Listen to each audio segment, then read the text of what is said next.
1, 2, 3 nga ingon diri nga kuan sa utog ingon kanya. Oh.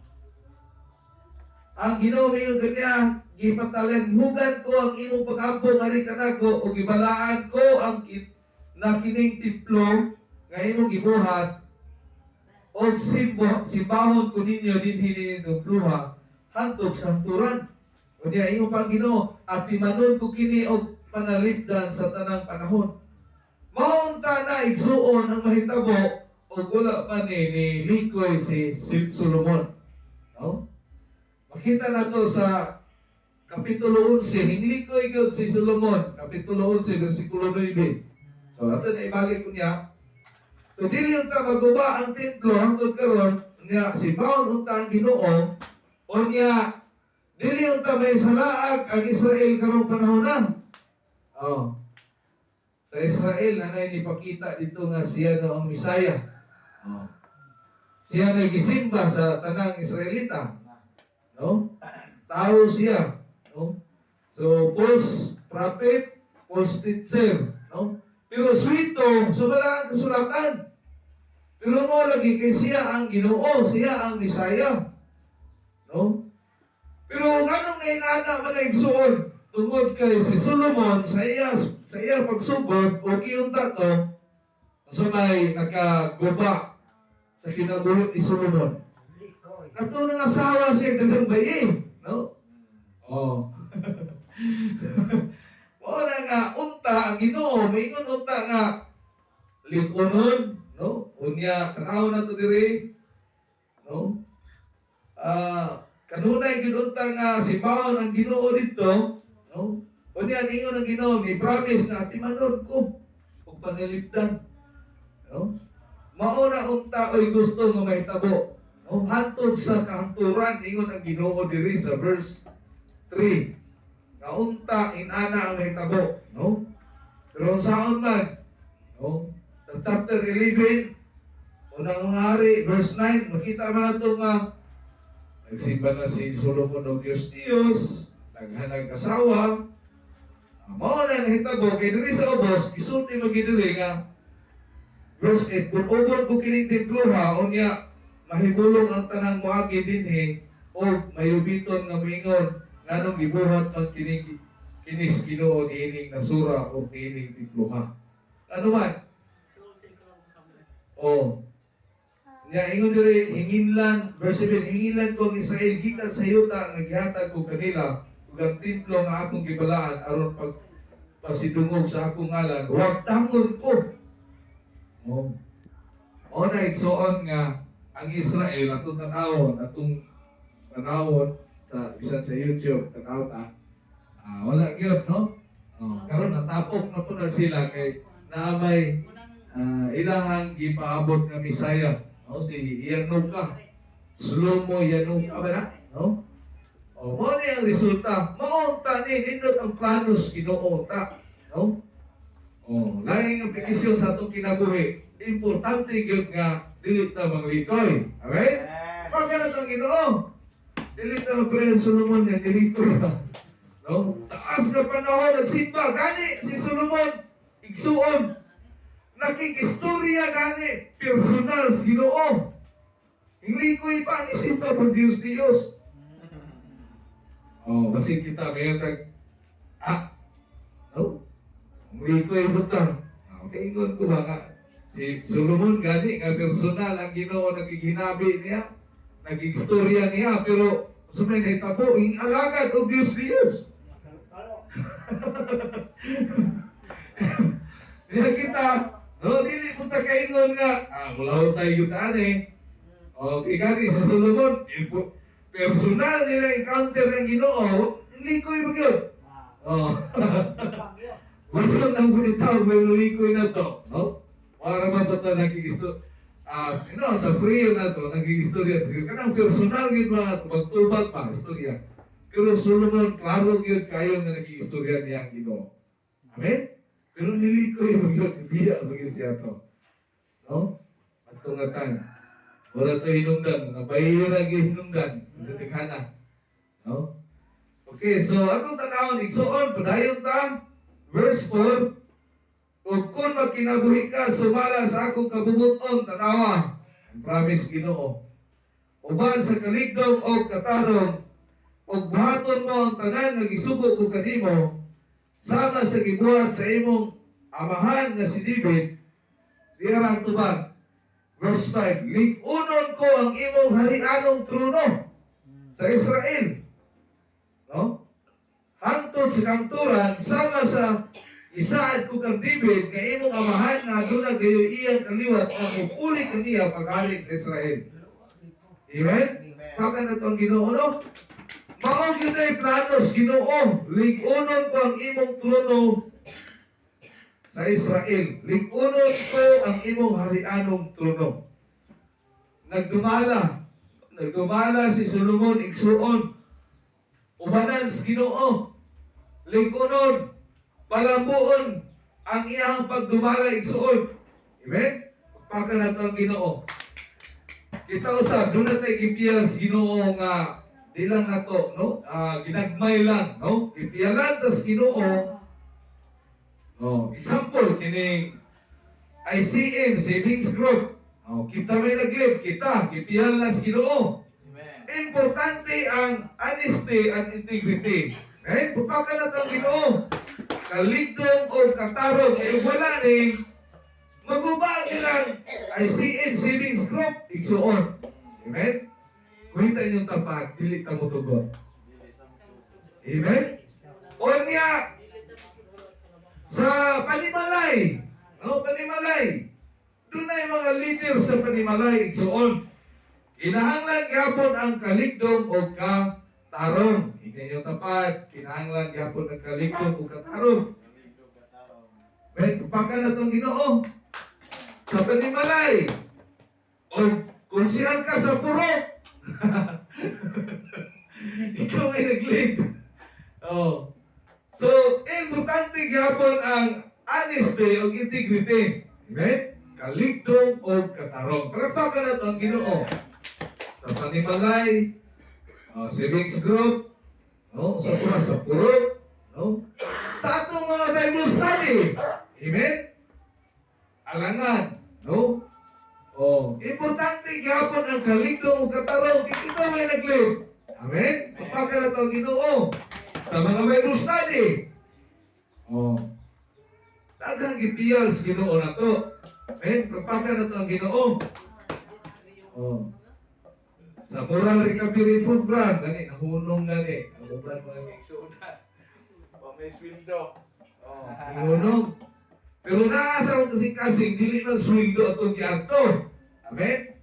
Ang tawag sa Ginoo nga mawalihan ang mga kurataan. Amen? Pero pagka na itong Ginoo.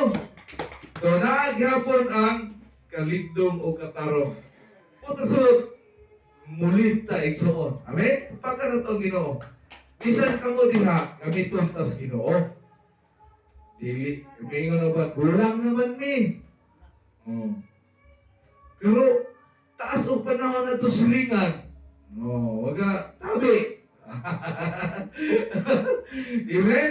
Amen. O, si Lord atong itabi nila, gamit kayo. Amen? Ikaw gihapon nag-live, kay Bible study mo siya. Kapag gamit ito, tas Ginoo. Pagpaka na itong Ginoo. Sa kinabuhi ni Solomon, o wala pa din siya nilikoy, ang promise sa Ginoo, klaro kayo igsuon. Amen? Pagpaka na itong Ginoo, klaro kayo. Verse 5, Lig-unon ko ang imong harianong trono sa Israel hangtod sa kahangturan.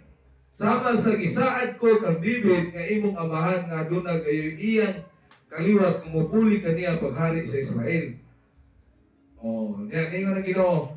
Apan kung ikaw ang imong mga anak, dili na mo sunod na ako, o dili na mo tuman sa akong kasubuan, o mga tulumanon, naghihatag ko kanimo, o niya, o simba hinoon sa ubang mga Diyos-Diyos. Igsuon, ini yung tapat na atay instructions Ginoo. Amen? Atay instructions Ginoo. Ayaw mong sunod sa Diyos. Amen? Muingon ba ta dire sa una, mayon at atong una nagakabig, no? Kabi, maayo. Musir, mudaig, pero saan ba? Pag-abot sa mga pagsulay, namiya. Ayun. Oh, himbalik. Sa kalibutan. Oh. Wala. Oh. Balik sa kalibutan. Igsoon, sultihan mo na ko. Kung mabalik pa ta sa kalibutan, kalibutanong kinabuhi ba buhat nga dili makalipay sa Ginoo. O bubalik pa ta, aluoy ka. Kaya kitang tanan, matod pa sa Matthew 25, kitang tanan, muhatag tao husay sa ukpanan sa Ginoo. Asa man tao mo to, sumupauli yan eh. May pahiwa na lang tao ni kalibutan na. Oh. O manglikoy mangaling ta, no? Oh. Asa man tao mo to, sumupauli. May pa'y kanding mananap ni mo. Igsoon sa mga tao nga wala sa Ginoo. Sa mga tao nga wala nagsunod sa Ginoo, may pa'y mananap ni mo. O may kalag ng mananap. Ang tao na may kalag ng Espiritu, manubag ta sa atong binuhatan sa kalibutan. At tubangan sa Diyos, niya kay di man nato maawat si Lord. O, dili mo nato mabutbutan si Lord. Dili ta ang atong usabay atong pananaw ni Lord. Ako o gamay? Gamhanan o dili kay gamhanan? Masayo tayo ngayon ana si Lord. Uslan pang nangalagad, mga lagad bitas Ginoo. Okay, pagbaga na ito Ginoo. Asa man ta mamutos o asa ta mo pauli. Nga mga tubang mo dito tanan sa Ginoo. Bakit hindi ka na Amen? Pero ang Ginoo, naghatag na ito kami kayong Ginoo, naghatag na ito kaluwasan, nag-promise siya, ilaliman mo ka. Uy anan o Ginoo, uy ani mo, na'y suhol ni mo sa imong pagkamatinud-anon sa Ginoo. Pagpaka na ito ang Ginoo, kita malipay anak, uy anan sa hari sa tanang hari, o Ginoo sa tanang Ginoo, imong puyan pakaswerte ni mo, ug nako. Amen? Muna ingay tupad, padayon ta. Pagsuka ng kilid, aron mo ikatawa. Padayon ta. Buhion ta Ginoo. Mabuhi atong Espiritu, kalipay ba? Inanara ito nagpay, pero galukso-lukso na kasing-kasing ka na. Lipay kayo ta.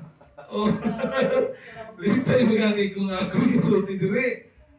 Salamat sa Ginoo. Pagpaka na itong Ginoo. Ilalimang kali, kuunon ko ang imong harianong trono sa Israel. Gignan niya si Solomon. Sa atong pagdumala, basta kay naani kalito o gataron, mulampos ta. Isugo mo tas Ginoo. Amen? Usahay, no? Kapag kita ang ginawa na, kita ang Ginoo. Sa ministry na to, usahay. Ma-encounter na to ang mga problema. Pero tag-awa, anong malipayon maghihapon? Amen? Anong madasigon maghihapon? For magway problema. Salamat sa Ginoo. Tabangan mo ito sa Ginoo. Nagkakita ang Ginoo sa ito ang mga kagsatag sa kakinabuhi. Amen? Palakpakan na ito ang Ginoo.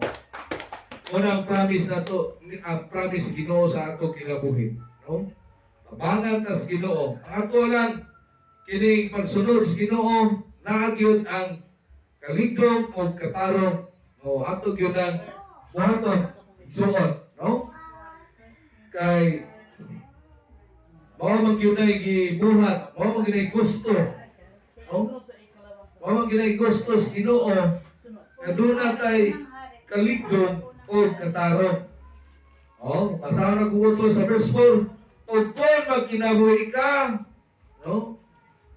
Sumala sa akong kabubuton, isoon dili lang si Solomon, isoon kitang tanan. No? Iyon dire, o kung magkinabuhi ka, sumala sa akong kabubuton, uban sa kaligdom o katarong, o buhaton mo ang tanan nga gisugo ko kanimo, sama sa gibuhat sa imong amahan nga si David, ligunon ko ang imong harianong trono. Okay? So, mo na ang giingon sa Ginoo ang Solomon o kanatong tanan isip mga alagad sa Ginoo, mga katawan sa Dios, no? Puro ta na ay mga responsibilidad igsoon. Amen? Bisag sa panimalay, leader ka. Amen? O sa purok po ka, o sa imong posisyon, leader ka. O politiko po ka, leader po ka. Sa church, ang mga pastor, importante po, kalidong, kataro. Sa mga savings group, gilid na ito na, no? So, importante gapon igsuon sa pagpanudlo, sa mga small group, no? Mga Bible study, mga bata, hantod nga magdako sila, no? Importante gapon na ito na, no? Aron mula na, kay mauman ang instruction sa Ginoo, giingnan magyud sa Solomon. Magligdong o katarong, no? O kung magkinabuhi ka, sumala sa akong kabubuton, uban sa kaligdong o katarong, mo ni giingos Ginoo, mo ni akong gikuha nga tema kay importante ni sa atong pag-lead, pagdala, no, sa panimalay, sa purok o sa barangay o sa church o sa mga group o sa mga moral recovery program na importante ang kaligdong o katarong igsoon. Amen. Pagpaka na ito Ginoo. Kaya mo man ay giingon sa Ginoo ngadto kang Solomon igsoon para magpalapuson ta. Dayon gyud sa Ginoo, dayon ta nga muila og mga lagad sa Ginoo. Palakpakan na ito Ginoo igsoon, no? So mo na nahitabo atong tan-awon ang chapter 11. Unsay nahitabo ni atong tan-awon, no? Unsay nahitabo ni Solomon sa verse 9. Yun there is the verse 9. O nasuko ang Ginoo kang Solomon. Awa kinalipay. Kay gisalikway man niya ang Ginoo. Na. Hindi niya ito pag-uwi sa likway ay. Di mo ito mabiyas Ginoo. No? Ay sa likway ay. Labi na sa magtiayon pag-higubay. Nung titing, no? Wala'y paglubad. Si Mabang kay Wanawan eh. Umita na pwede eh.